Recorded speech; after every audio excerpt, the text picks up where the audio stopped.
We're pleased to be joined by Taylor Mathis, like the biggest sensation in the sports betting world in a while. Hey, Taylor, welcome to the RP Show. Sports betting content, betting analyst with DraftKings, and that's come down the pipe fairly recently. How you doing, Taylor?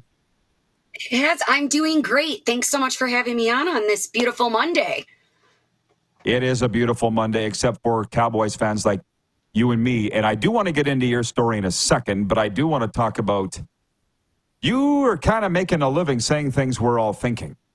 And you in all caps yesterday said Jerry Jones needs to explain giving Dak $60 million a year. Didn't go over too well with the Cowboys Nation? Talk to me. It didn't. And I was a little surprised by that because being a Cowboys fan myself, I feel like I'm a truthful Cowboys fan. I see things for what they are. And while I fully agree, the defense yesterday we saw has some major problems.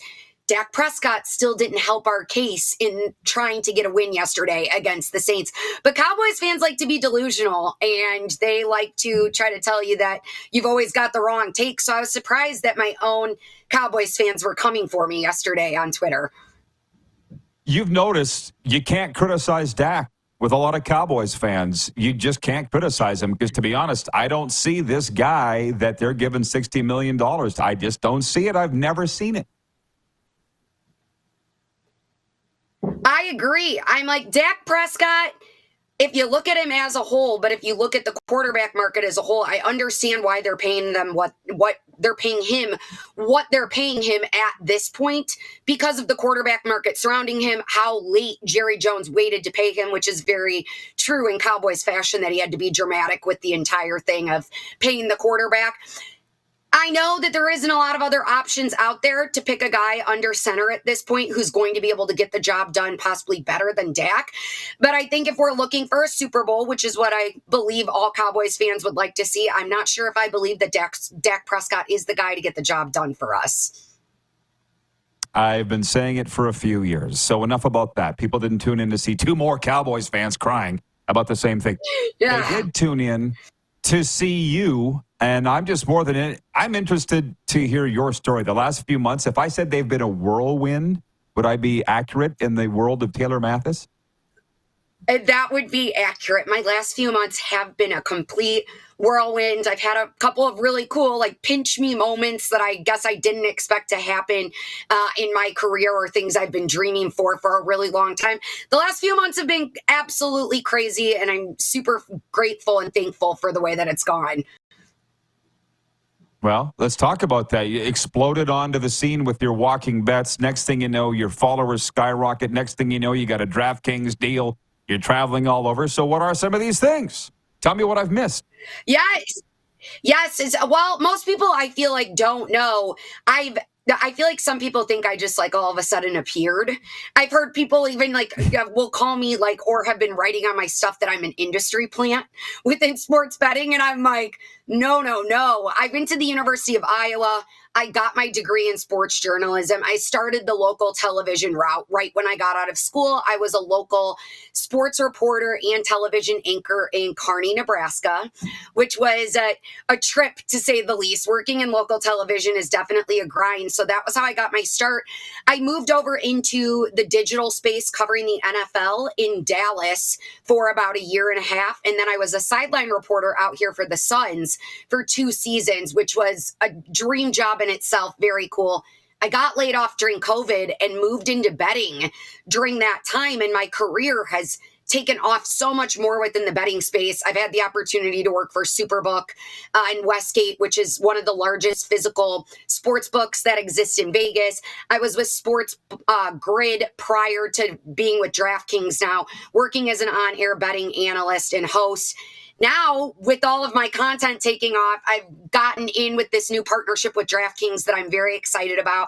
This week, I'm actually heading to Aruba to work with a betting company, so that should be pretty cool. We're going to one of the largest poker tournaments that exists in the world this upcoming weekend, and then I'm also heading to the NFL game in London with DraftKings in 2 weeks, so I've got some really cool stuff coming up. Well, tell me, what were these pinch me moments you've had over the last little bit? I think starting with the fact getting an email from DraftKings and seeing that DraftKings wanted to work with me had to be a moment for me that was a big pinch me moment. As somebody who came into the sports gambling and sports betting space very new, I had a background in sports, but I didn't know much about the gambling side. I really learned from the ground up, learning how to really, decipher money lines, spreads, props, and then beginning to cap my own plays over time, coming from the ground up and then getting to a point when you see one of the biggest players in the game wants to work with you in DraftKings. That was definitely a pinch me, surreal, really cool moment. And then thus far, all these traveling opportunities I'm getting to work with different brands, including DraftKings and others that I've got coming up. I'm a big traveler. I love to travel. So getting these work opportunities to go to some really cool places I've never been to before is extremely exciting for me. And I really can't wait to explore and also bring my audience more exciting and interesting content when I'm at all these cool locations. Well, I remember when your Twitter bio said basically sports broadcaster for hire, let's work together. You're just putting yourself out there. That seems like a long time ago. Yeah. And then everybody, that was like you were manifesting or something. Things really took off after that. Truly, I'm a big believer in manifestation, actually. And with working in the media business, I'm sure you know too, it's a grind. It's tough. It takes a lot of time to get where you want to be, a lot of hard work and dedication and grinding at your craft over time. And I feel like I've been doing that for so many years, and I was just waiting for a chance or a break or something to hit. And thankfully, I kind of took an opportunity here when my last contract was up with Sports Grid to really bet on myself, start doing a lot of my own content. And thankfully, other players have come into the mix that have taken notice of my content, seeing the kind of numbers I'm getting and the kind of audience I'm building. And it's been great because I've had so many great opportunities come my way with deciding to do my own stuff and really build on my own brand outside of necessarily immediately jumping into working with a company and following their game plan or outline of what they want me to do. Well, good for you, because it takes balls. In your case, lady balls to do that. Massive lady balls to do that. And you can help me with something, because the way that you shove it down the haters' throats, when I go back at haters, people say to me, you can't be saying that. That's blah, blah, blah, blah. You don't seem to care. Like, have you been posting this? Or, yeah. Tell me why and how that is. I think part of that is just because being a female within the sports industry, or being a female really in general within any male-dominated field, you already have to have a little bit of a chip on your shoulder and be able to really brush off the hate. I always say that. Brush off the hate, brush off the negative comments, and you have to really build a thick skin. I think that's something that I've done over time, starting in local television. Already in that position, I worked in an all-male sports team. And I was working, in middle America. I'm from the Midwest myself. A lot of women necessarily weren't going to be on their TV screens talking sports. And I was one of the first, actually the only one in the state of Nebraska at the time. And while that came with a lot of doubt and a lot of questioning of my sports knowledge or what I can bring to the table, at the same time, once I hate to use the word proved myself, but once the Nebraska audience really started to catch on to who I was, it became actually such a positive for me that I was the only female in the state doing it. I was very recognizable, and people loved that they were seeing something different on their screen as opposed to the men that were always talking Nebraska sports. It was a nice little change for them.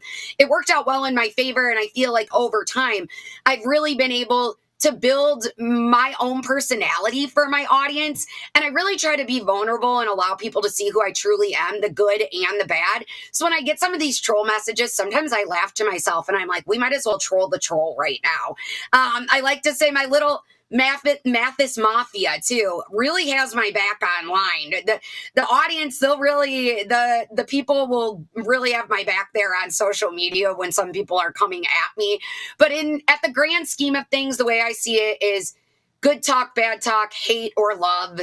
They're still talking about me. So I've got to be doing something right, and you can't have haters if you aren't doing something. That's what I say. So I've got to be doing something okay for people to be hating on me. You're crushing it. And our viewers asked us to get you on, like Oh, I 10 days love ago. that. I'm I like, love Clark. that. That's Yeah. awesome.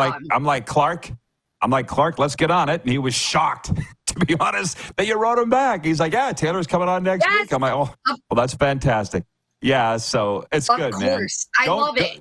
I love it. I'm like, Yeah, anytime I get a chance, like, come chat, I'm all about it. Okay, well, listen, just promise me you won't change a thing. You'll keep crushing it, and it's been fun to watch. And enjoy the games and safe travels. Thank you so much. Thank you. Appreciate it.